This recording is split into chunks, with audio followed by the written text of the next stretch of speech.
when I got back and was farming and things were picking up, I think I just really felt like the Lord was telling me, you need to stay here. So I'm my older brother to Scott, or as many know, Leg Arms. Um, Grew up together on the farm, went off to college. I had intent to farm when I was younger, then it kind of went away.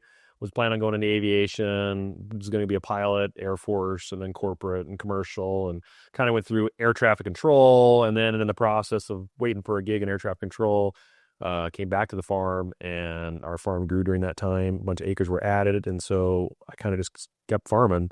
And then I just said, you know what, maybe career in aviation isn't for me. Maybe I need to be farming. So that's where that really took off. And then from then on, I just worked with my dad and my brother throughout, and the farm has continued to grow, and things have happened, married, kids, all sorts of things. And then of course, eventually YouTube hit the mix. And so, yeah, it's been quite an adventure so far. I've been pretty thrilled with it.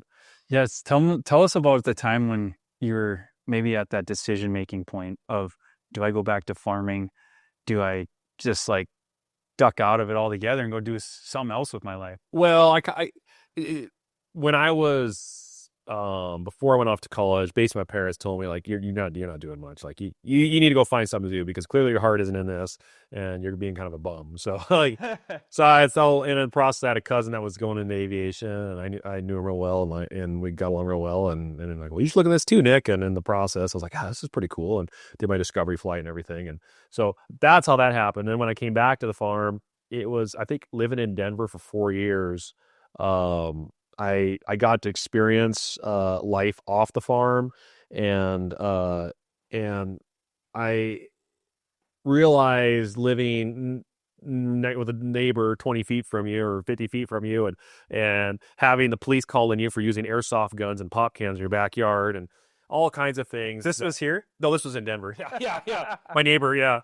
That I realized there's a lot of freedoms that you have that, you just take for granted. So, and there's just a lot of things. I come back to Montana and spend some time up here between semesters or wherever it was, summer break, and I was just like, this is just so nice.